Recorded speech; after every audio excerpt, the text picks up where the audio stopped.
Okay, well, it looks like we have a quorum. So first off, let me just thank you for joining us on this webinar on how to build world-class tech recruiting operations functions, and we can get into whether or not that should be the appropriate title. We were just talking about that later. We're so excited to see so many people interested in this topic. It's definitely one we were really thrilled to kind of host a session on, and very excited to chat about it today. I'm Jeffrey Spector. I'm the co-founder of Carrot, and I'm joined today by Brandon Johnson, recruiting operations team lead at Datadog, and Steph Liu, recruiting program manager at Pinterest. So thank you both for joining us today. Really appreciate you making the time. You may have noticed that I am not Shannon Hogue Brown, and I apologize for that. Shannon, unfortunately, couldn't make it today at the last minute, so I will do my best to live up to her high standards. So thank you for accommodating that, and she does send her regards. So for those of you who don't know Carrot, our mission is to make every interview predictive, fair, and enjoyable. We were really created to help alleviate some of the burdens and issues that we saw in interviewing. As you probably already know, it's hugely resource intensive. It's typically done in an ad hoc manner, and it's filled with biases, and isn't data driven, which is part of the topic we're going to talk about today, and kind of doesn't improve necessarily at most companies. And our big aha was that we thought interviewing should be a job. So we created what we call interview engineering. And so just like there's front-end engineers and back-end engineers, we felt like there should be interview engineers, people whose job it was to focus on interviewing. And so there's really two parts to our model. The first part is that we actually interview on behalf of other companies like Pinterest. And that helps alleviate the burden that, the trade-off between building product and ramping up hiring. But the second part of our model is that we have deep partnerships with our clients where we look at all the data and the outcomes of all the interviews and try and help the hiring process get more efficient. And that is something that we've evolved over time. One thing that we noticed when we kind of started this work was that a lot of companies didn't understand the basic numbers and funnel metrics of what was going on. And we realized there was a huge difference between those companies that actually had people focused on this, the recruiting operations functions, and those that didn't. And their whole processes were way more effective and efficient. And so that is kind of was the genesis of this, of like, hey, how do we share the goodness that is recruiting operations with a broader set of people and take it from the experts and the people who are best at this. So with that, maybe we can kick off with some introductions here. And so maybe Steph, I'd love maybe if you could just start us off with an introduction and also how you got into recruiting operations. Yeah. Hi, everyone. Thank you for attending this Carrot seminar. My name is Stephanie, and I'm a program manager at Pinterest. I focus primarily on the strategy and planning side. So on our team, there's a strategy and planning, and then there's an ops side on the actual how and the tactical side of how to do things. So I focus more on the strategy and planning. And I've been a recruiter throughout my career at various companies. So I started at MongoDB, then I moved on to Yelp, and then Google and Box. And so I've seen companies at various stages of growth. And so I've done recruiting for so long that at that point, I was moving into a more strategic role, which did make sense, right? And so about 2 years ago when I was at Box, I actually switched into program management specifically for engineering, for the group that I was originally hiring for. And speaking to some of the things that Jeff mentioned around like, as you scale and grow, like you start to see issues with pass-through rates. And that's actually how I landed in engineering program management, is because that group specifically was having a really hard time scaling and calibrating against their interviews. And so I went in to help with that piece and then ended up supporting engineering operations. And it was only when I left recruiting that I was like, oh, I care a lot about it. I care a lot than I thought I would. Not that engineering is not amazing, but I realized that the most impact I can make is in recruiting. And so I decided to go back. And so that's why I'm at Pinterest doing recruiting program management. I love recruiting because I do firmly believe that your work should be purposeful and it's important to love what you do.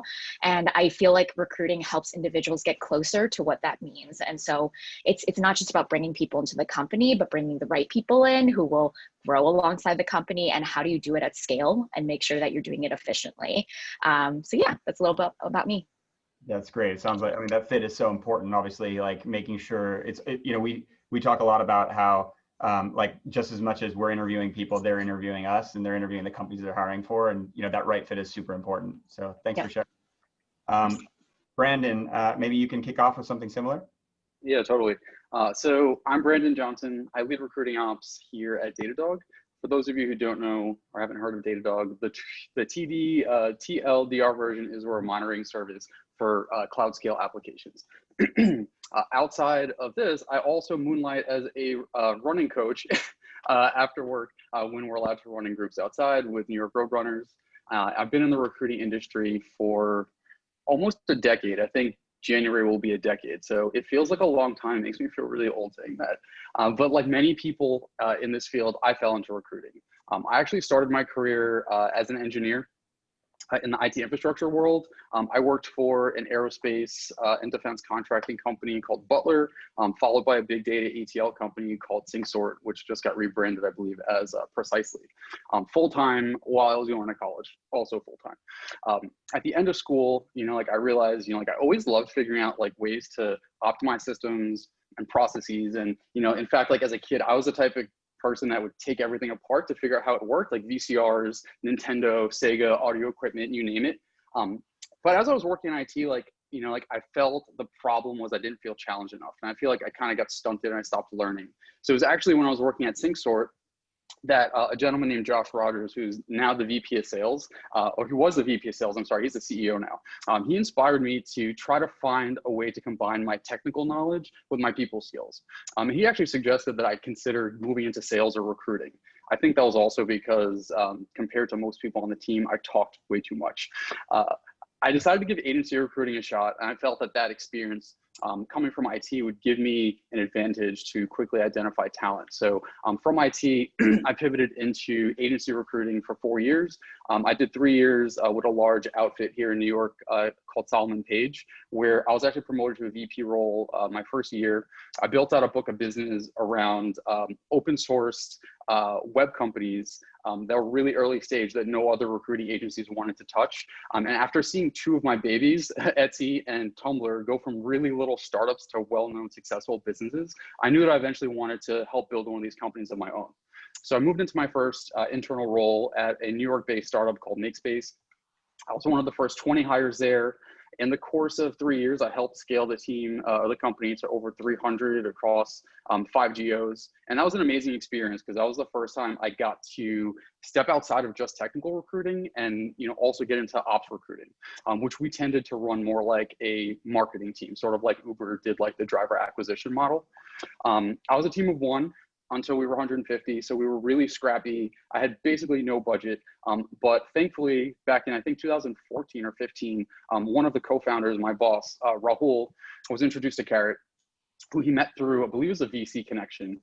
Carrot at that time was just getting started. We desperately needed a way to figure out how to better align our process and scale our engineering team without sucking away too many engineering hours. And it was a wonderful partnership for us. We were able to quantify the value of outsourcing versus doing it ourselves, and the results really paid off for us. So after 3 years there, I went to Codecademy, which I think most people have heard of. It's an ed tech company. I spent 1.5 years there helping unify their processes, transition to an ATS, a new ATS, implement structured hiring, built out a team that helped the company more than 2x. And similarly to Makespace, we got to this growing pain where, we had management changes. We had trouble, arriving to hiring consensus around like, especially senior engineering talent. So once again, I saw Carrot as a lifeline to help us scale quickly. And I believe they are still working with Carrot at this time. So that experience really sparked my fascination with data. So I started dropping into data science office team office hours. I collaborated with them to build out talent insights using Looker to gain better understanding of our hiring processes, where's the leaks in the funnel. And while that data set was really small, really like set the light bulb off that my ideal role would be owning like analytics and operations and strategy for a company that was fast growing. And they needed somebody to just do this. So 2 years ago, almost to the day, I found my role at Datadog. I've been here for 2 years, and in that time, we've grown from 800 to over 2,000 that was a really fast growth. We IPO'd last year. We're continuing to grow a lot. I currently oversee a team of 3 supporting a 70-person global talent organization, and I actually report to a VP of engineering, which I'll get into a little bit later. But my team is primarily focused on unifying processes, optimizing inefficiencies, data integrity, analytics, and a ton of special projects and initiatives. Wow, that was first of all, your desire to talk a lot is going to come in handy today. So appreciate you sharing with that. But it sounds like the decomposition of things that you were talking about, kind of breaking down how to build things up from scratch, sounds like a perfect background for recruiting ops and like making sure that everything is working as efficiently and as possible. So thank you for sharing. Before we kind of get into a couple questions we have, just note for any person attending that we'll have a Q&A at the end. So if you have any questions at all, please put your questions in the chat and we'll try to get to as many of those as possible. So I really want to understand now, I guess, how did you guys know when your company or your team needed recruiting operations? Like what happened to actually, I don't know if it had been there from the start or was there a realization? It sounded like Steph, maybe that at least at Box, it was kind of, wow, we ran into a problem and then it was, maybe after we already noticed the problem was there that we kind of tried to make up for the lost time. But I'd love to hear, especially at your current companies, like how did you guys create this group and how did it come about? So maybe Steph, can you start us off? Absolutely. Yeah, so I think it's recruiting ops and recruiting programs is something that is so undervalued. You don't see it at a lot of companies. And that's what happened at Box, right? Like when I was a recruiter, I was also owning the program management piece and it became so big and so large that you realize like I can't possibly focus on closing and also scaling the recruiting team at the same time. And that's one thing that I think Pinterest did really well is that they acknowledged that this was a problem to begin with and something that we needed to have. And so our team has grown a lot and also changed a lot because like when you look at recruiting programs and it's kind of like how Brandon described, it can be very nebulous, right? Like you can own tools, you can own talent brand, you can own internal mobility, employee referral program. Essentially, we become the catch-all for any program or project that recruiting doesn't want to do. And they're just like, yeah, this is yours now. We're going to focus on closing, which makes sense. Like they should focus entirely on closing and we should build the system to support how they can best do that.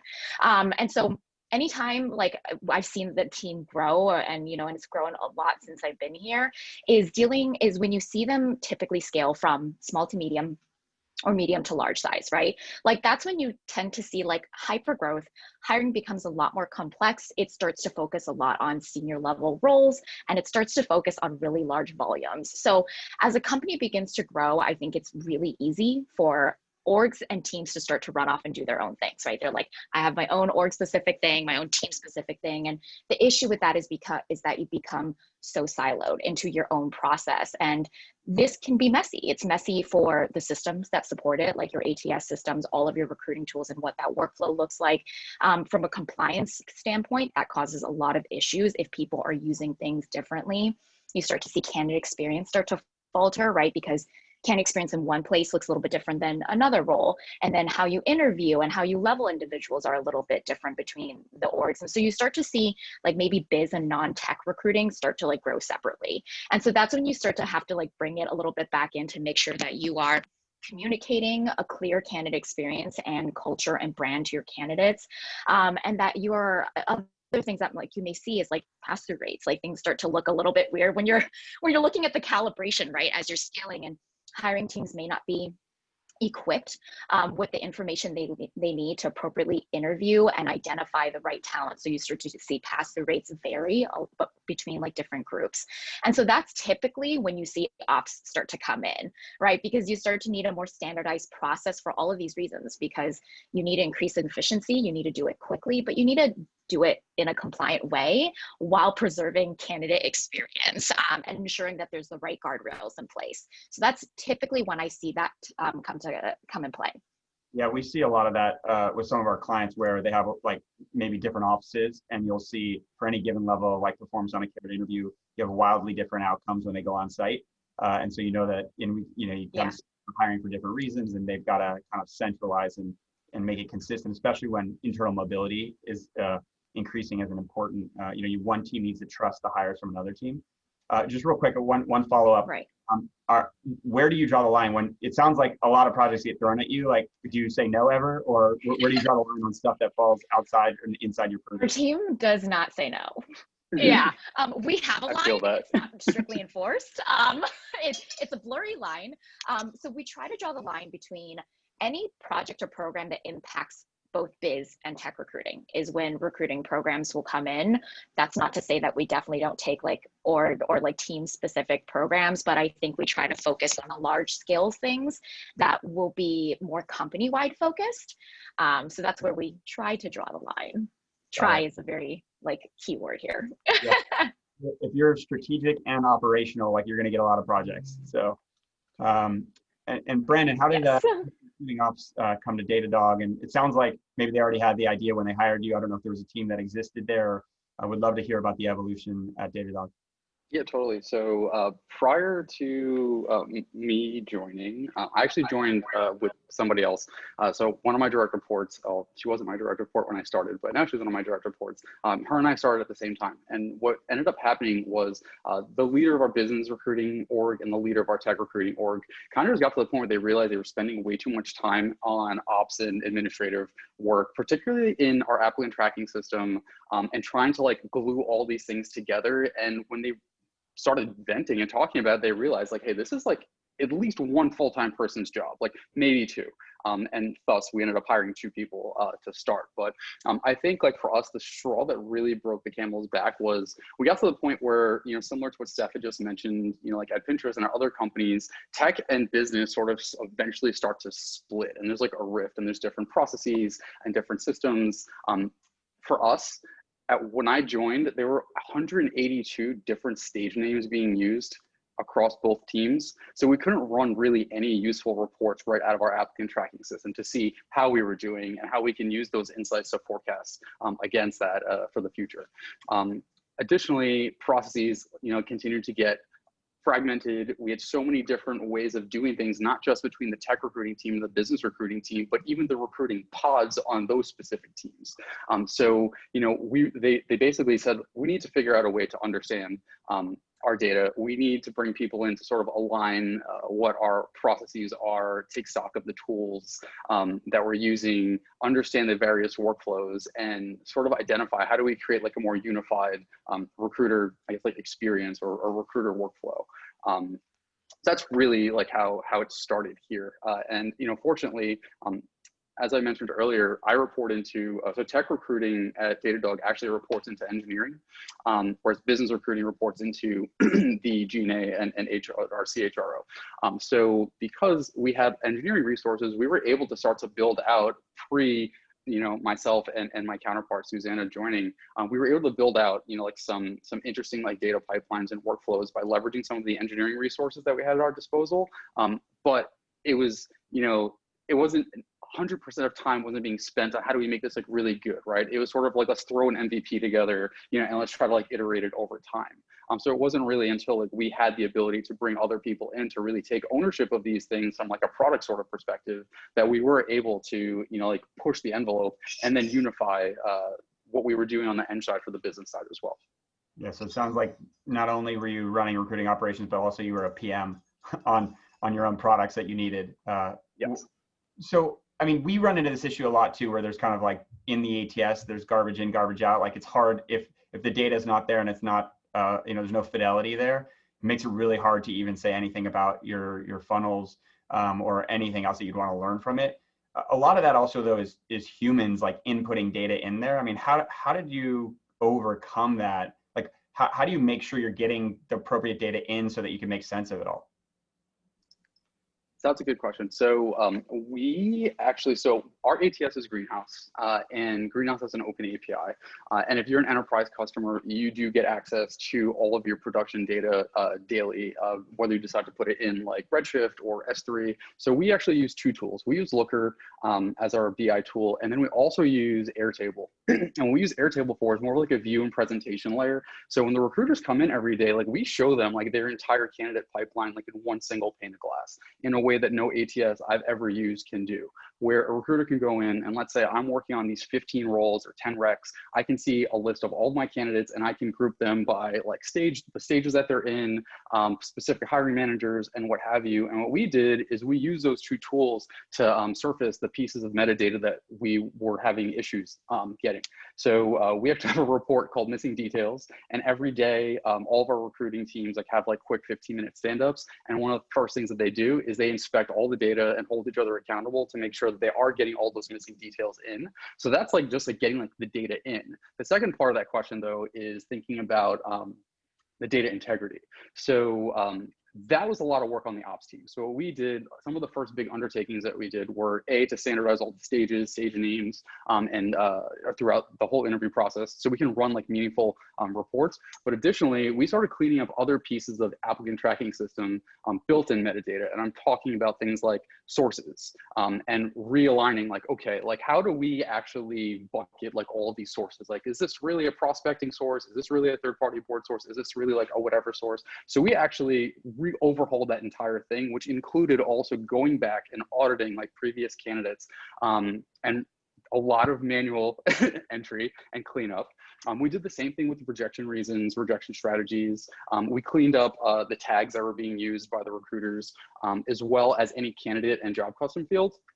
So I give not just my team on the recruiting ops side, but our entire recruiting coordination team a ton of credit, because it really took a village to get all that stuff done and cleared up. But once you have all that data clean and the recruiters know like what the process is and when to use like each field, it does make it a lot easier, but it is a big manual lift, and you need buy-in, but the results are worth it. Yeah, wow, that's probably some of the most extreme efforts I've ever heard of, like getting to ATS, clean up the ATS. And I love the strategy of exposing the data to the recruiters and things, and so that they're kind of like, wait, this isn't right. It's like as it gets more and more accurate and it's only the last 10%, then people are much more willing to fix and correct and add it in. But if it's everything's off, then maybe there's less incentive to do that. Mm-hmm. Steph, I'm curious, how do you think about like metrics? Like, what are your top metrics that you monitor? What are you looking at on a day-to-day or week-to-week basis to make sure that the programs you're running are effective? Yeah, so it really depends on what you're looking at, right? Like if you're talking about tools, I think before I came into Pinterest, like there actually wasn't a clear philosophy on what we wanted for our tools, right? And so with that coming in, we decided to actually implement a couple of success metrics that we apply evenly to any tool that we assess, as well as to the tools that we have on board. And it can be both qualitative and quantitative, right? And the ultimate goal of our recruiting tools is to increase our reach and efficiency and promote our brand, to improve candidate experience, and make sure that we get the highest ROI while also impacting data integrity. So that's one piece that we really think about. And so when we look at success metrics, it really is tailored a little bit to the tool. We have like a toolbox of like things we want to measure, but I think it would be odd to like say that every tool needs to meet a specific requirement. But for us, like I think one of the key things that kind of layer on is like, what is the existing workflow for this tool and how does it complement our existing workflows in-house? Because I think what Brandon says, like, it's a really good point, right? Like you get to a point where data integrity is a problem. And a lot of this is because systems don't actually talk well with each other, right? Like we have Gem, we have Carrot, we have Greenhouse, we have LinkedIn, and all of these individual products in some way also compete with each other. So there's less of incentive for them to partner and integrate fully and do it in a way that makes sense. And so the biggest thing that we really look at is when we assess is like, does this integrate with our existing ATS? And how does it complement all the other workflows, right? And will this create confusion with where the source is attributed to? How does this impact like actually moving profiles into the ATS? How does this show up in our ATS? So that's something that we really keep a keen eye on. Other metrics that are obviously important is pass-through rates, right? Like ultimately we want to know if a tool is helping us to find talent and bring them in the house. And that will depend on the tool. There's some tools that work at the top of the funnel and help you find candidates. And there's some that work a little bit more in the middle, which is where like Carrot falls. And so pass-through rates is something that we do definitely pay attention to. And then obviously something that is really big for us this year is inclusion and diversity, right? We ultimately want to bring a tool that helps us to better understand the talent market, both overall, but also understand the talent market for URM and URG individuals.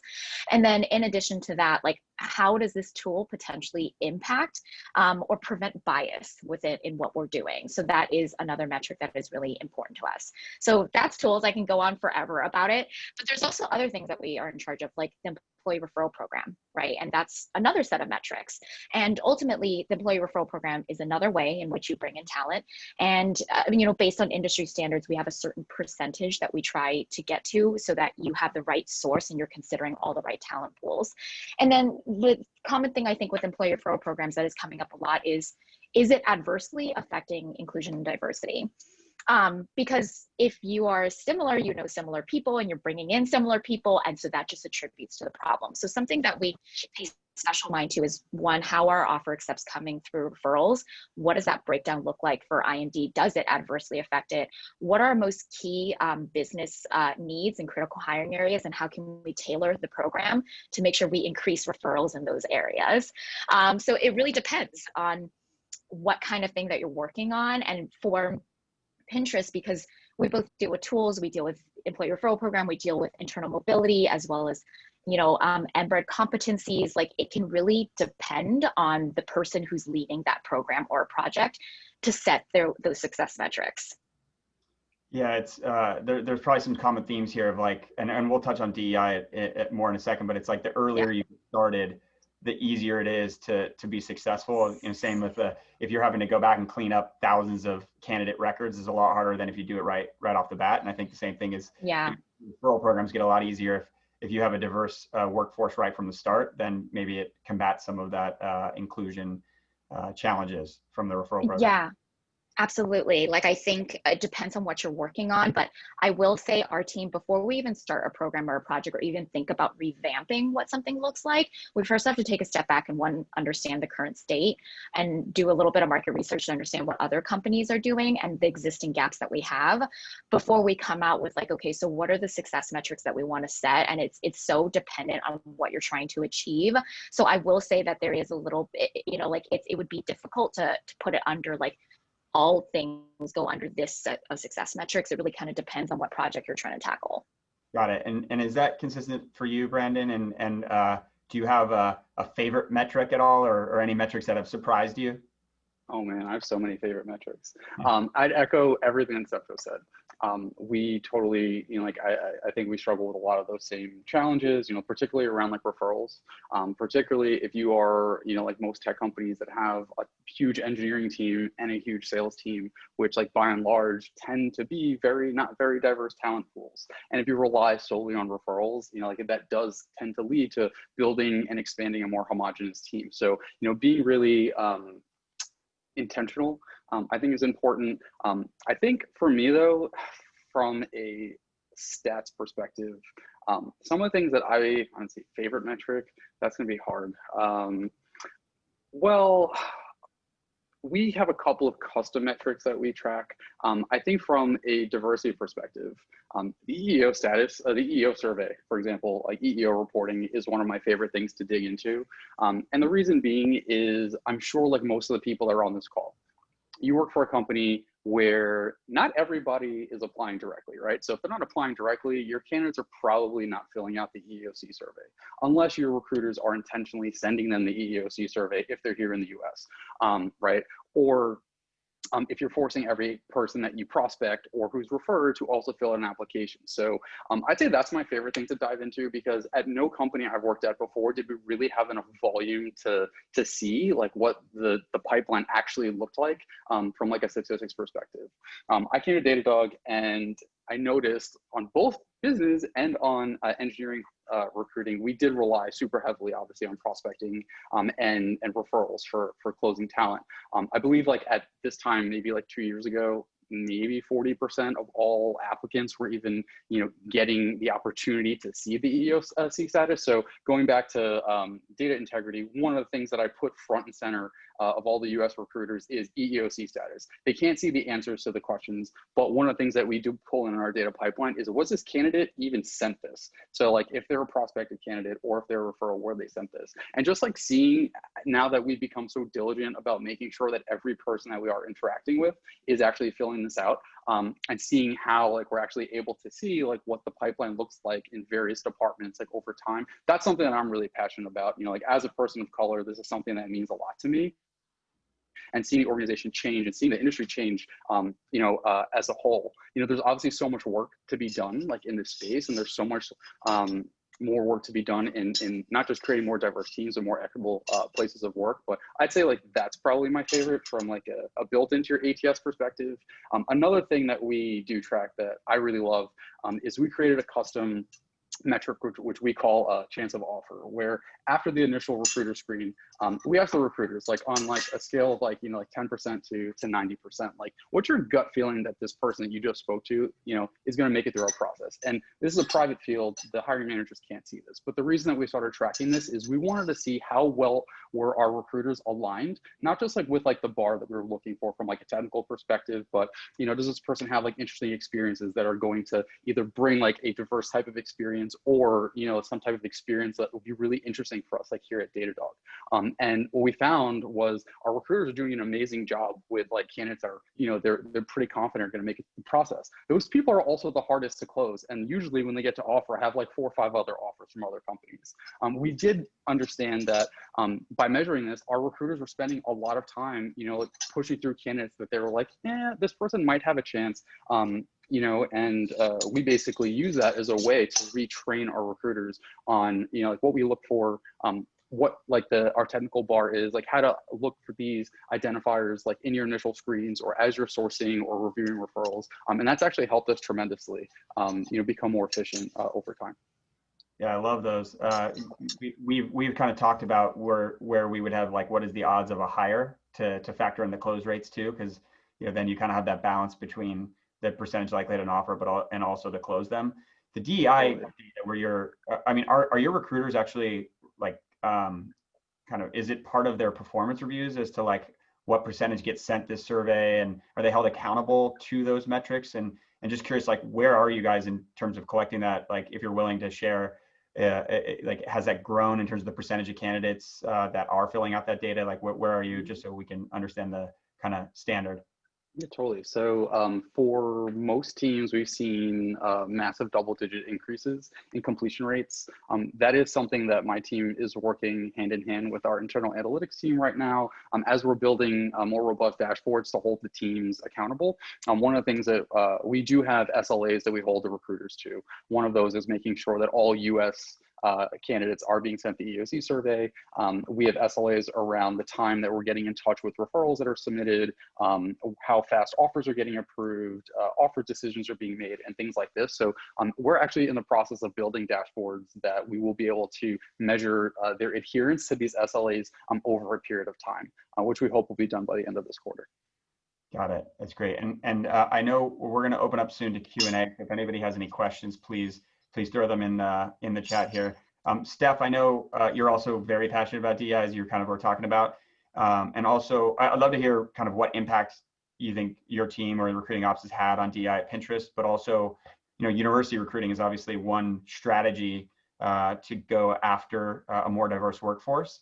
And so I'm just, maybe you could talk a little bit about your work on the university side and how you've streamlined that and kind of how that relates to your DEI strategy as well. Yeah, so university, you know, as I mentioned before, as we scale teams, we really try to draw a little bit of parity between all of them. So every time we think about tech and non-tech, we're also thinking about exec as well as you are. So like essentially when we roll out a program that supports inclusion and diversity, we're looking at it through all different pods. And so for us this year, that meant implementing DSAs across all of our roles, which is really hard to do because you can anticipate that it does. Like hiring quickly can come at odds with implementing DSAs. And so that's something that we had to go through this year to make sure that we made a commitment to to our inclusion and diversity goals. So this is applied across all of our roles right now with the understanding that like we obviously have to slow down hiring a little bit to make sure that we are considering all talent pools equally. And then I think what layers on top of that is actually level transparency that ties to compensation, as well as our MRED competency. So something that we had to get very clear on this year is moving away from years of experience and truly how are you interviewing, and based on your qualifications and how you interview informs what your level and your compensation looks like. So that's actually the big beast that we're tackling this year is we have a standardized competency that we measure across Pinterest, but then how do you take that, tailor it down to individual orgs and departments, and then also like assess like both the core skills, which is like ties to your culture values, but then also the functional skills. And so we are actually testing that with sales and recruiting now, where we are breaking down the rubrics, the competencies into rubrics, and redoing all of our interviewing to ensure that when we're interviewing, we are mitigating bias, that we are not relying on previous number of years of experience, but truly what you're qualified as well as your ability to perform against the role based on core competencies and functional skills outlined within our rubrics. So those are two, I would say, really meaty pieces of things that we are trying to do. And then looking obviously to ERP, that's something that our team actually handles. And so there is also a question of like, we're like, we should be paying out more for URM and URG referral bonuses, which sounds like a really wild idea. And it's not something that we are 100% committed to, but we're 100% committed to exploring what that would look like and whether or not that makes sense for our team. And knowing that like referral bonuses isn't the only way in which you can strategically impact hiring. You can partner with your ERG community leads. You can develop strategies to educate them more on what employee referral program means to them, but also educate the recruiting team on how do you, like, what are some use cases where you see individuals that may not fit the blanket resume that you're looking at, but can still be successful at a tech company? And then in addition to that is also looking like, this is what all of the work overlaps, right? Because a lot of what employee referral program does, or like people's negative impact around employee referral program, is I didn't have a good experience. People don't get back to me in time. I don't know why I got rejected. And this isn't just an employee referral program problem. This is a company candidate experience problem, right? So then we're also looking at how can we best prepare individuals to interview, but depending on what niche groups they follow, what feedback is appropriate. Like I think previously a lot of teams and companies may have been a little bit more conservative around like, we don't move forward, and we don't move forward because you just can't fit into this role, right? And you don't want to open a Pandora's box around like what that could be. And so we are trying to get a little bit more clear on giving feedback in a way that is caring, in a way that, you know, takes into the fact that like candidates are humans, and like we want to give unbiased feedback, but also make sure that we're doing it in a way that is legal. And then also with SLAs, similar to what Brandon said, enforcing SLAs actually for candidates and referrals. So I don't know about you, Brandon. Our team actually, like, it's not an issue of like, actually it is an issue of this data integrity standpoint, but it's also the separate issue for us of like, I give you the data and what does that mean for you? Does it matter? And it oftentimes, like, I think the issue we're dealing with is that it doesn't matter. Like, we can surface it all you want, and we can clean it all you want, and we can share it with managers and recruiters, but somehow it's not hitting close to home. So now we are at this point of like, how can we tie this into performance metrics, right? Like, because data integrity is absolutely your job, and it helps to inform our recruitment strategies, and it also helps to inform how we're performing against these other ad hoc projects. And so now we're in the place of building it into performance metrics to help understand and inform like how a recruiter is performing, but also our overall recruitment strategy. Does that make sense? Like, it's so like everything just like layers on top of each other.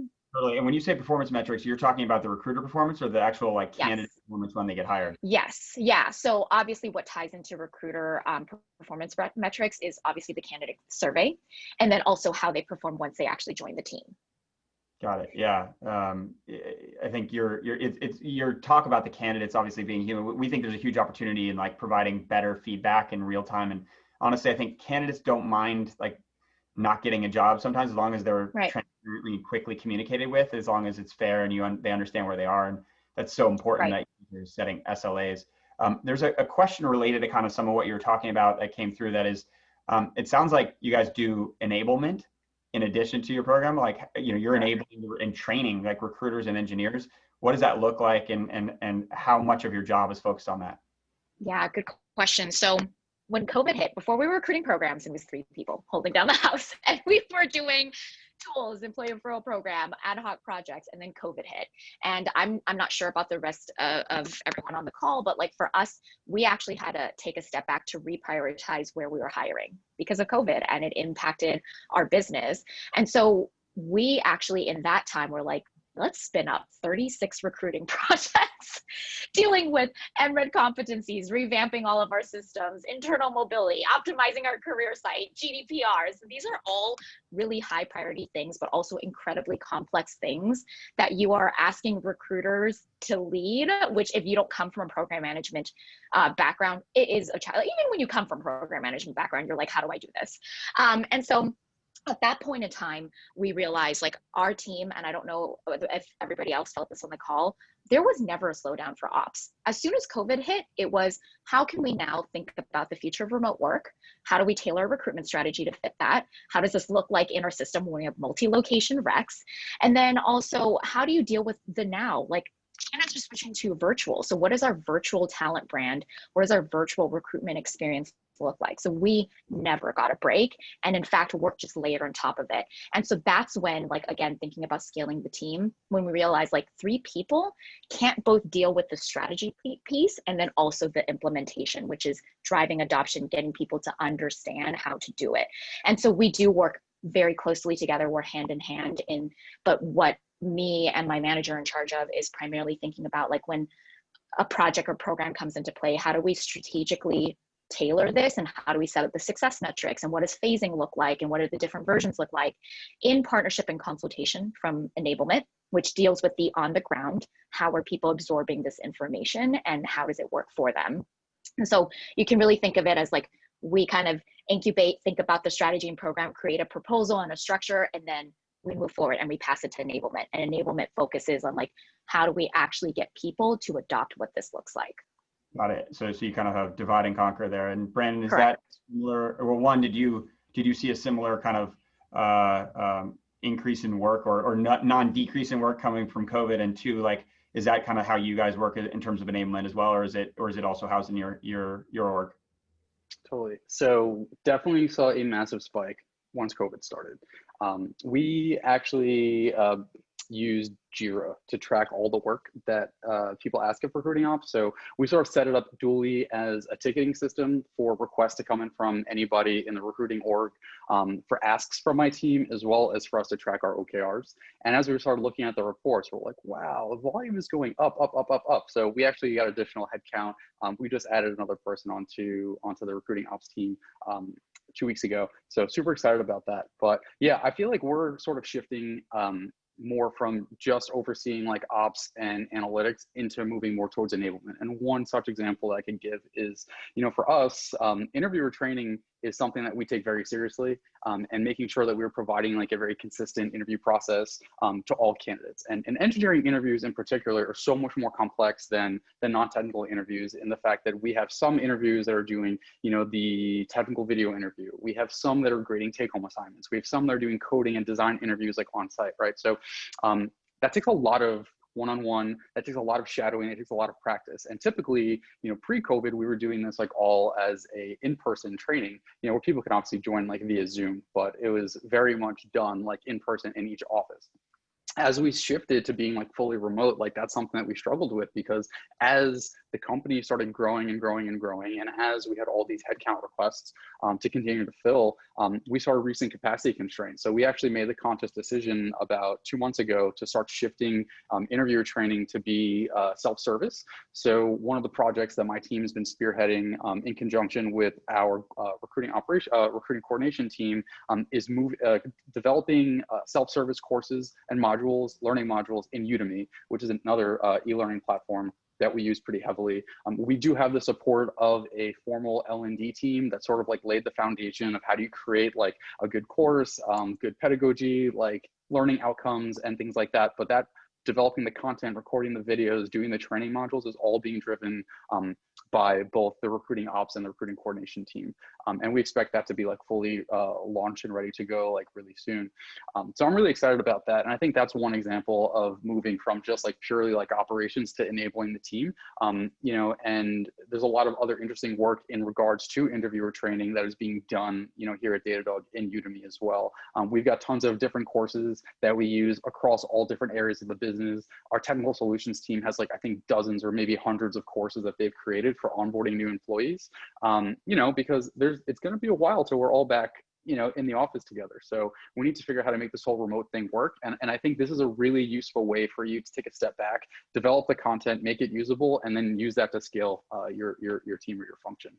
Yeah, it's basically what are the opportunities that this opens up that people, you can leverage software a lot more and potentially focus on the scalability of these programs in a different way than you had done it when you had to focus on in person. And I know we're running on time here. I do have one last question for you both, and again, really appreciate you taking the time to share your expertise and wisdom with us. But we're talking here about building world-class recruiting operations functions. If you guys had one piece of advice for somebody who's really looking to build that function and or scale it, what would it be? And I didn't. This is not previewed, so putting you on the spot here.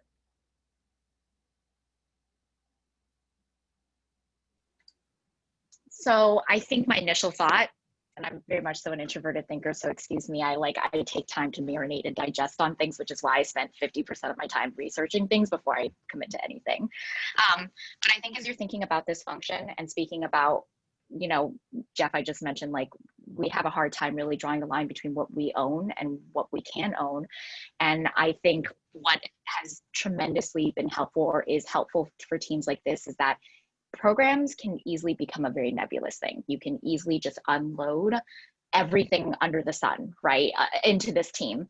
And I think that as you're thinking about building this team, it's important to be deliberate and intentional about what they should own and what they shouldn't own. But then not only within that, but I think when you're thinking about scaling any company and like any team, really, it will be difficult for them to deliver things with high quality and efficiency if we don't understand how to ruthlessly prioritize what we are focusing on, right?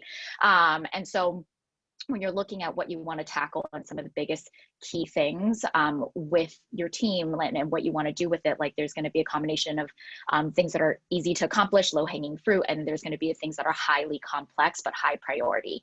And so what has really helped us is when we look at the projects that we take on is creating a criteria actually around like, how do we actually prioritize this? What is the impact that it has on cross-functional teams? How many bodies does it take to make this work? Is this tied to an OKR? Is it tied to bigger themes that you're seeing with your team as far as like culture issues? We did a SWOT analysis to really understand what are the biggest issues with our team. How does it go and support that? And we use all of these things to create a criteria for like how we prioritize work. And I think that was something that was tremendously important and necessary to set us up for success and continue to deliver high quality work. Yeah, focus and prioritizations is coming through loud and clear. It's, I think any really great growing company probably has way too many opportunities at hand in front of them that they could tackle, and the best ones figure out which ones to focus on most. So that totally resonates. And Brandon, how about you?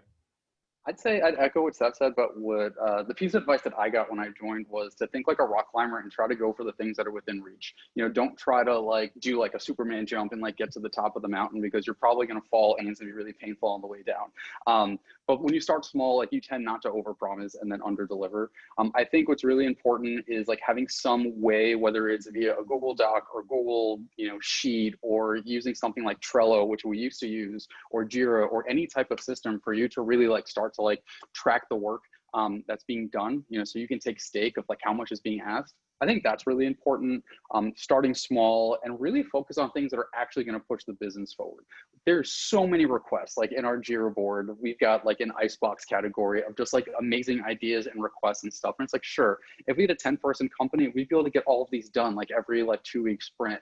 But we don't right now. So what we try to do is take a step back and we talk about it collectively as a team on the ops team, including like our global head of tech recruiting and business recruiting. But if you don't have that team, talk about it with your stakeholders, talk about it with the rest of your recruiting team. Which of these initiatives are actually going to push the business forward, and start there. Like there's so many, especially when you're talking about data, there's so many different like metrics and like KPIs and things that you can track, but really focus on the things that are actually going to help you achieve your goals. Like if you're a company that, is really trying to make, an impact, with diversifying your workforce, getting that EEOC data is probably the most important thing that you can do, right? Like if you're really struggling to get people to convert when you bring so many candidates for face-to-face interviews to offers, I think it's really important to take a step back and really, dive into the data, with like your pass-through rates or like how candidates are performing in specific interviews. So I'd say like really like always take stake and think about what's actually going to push the business forward. And it's kind of like the need versus want, kind of a dilemma that I think we have in our personal lives. No, I love that. And so if I'm translating, it's don't be Alex Honnold and try and free solo El Cap, but make sure you have some ropes and make sure you got a strong hold in what you're going to do and still make it to the top, but just do it in a really thoughtful, impactful way. Totally. So, all right. Well, thank you. I know we're running out of time. I'm sure there's a lot more questions here that we could get to. So I really appreciate you both taking the time this morning, and thank you everyone for attending today. We will, I believe, have a recording of this that we can make at least certain bits of public if you guys want to watch this afterwards. So thank you again both for your time, and really appreciate your wisdom. Thank you. Thank you, everyone. Thanks for having us.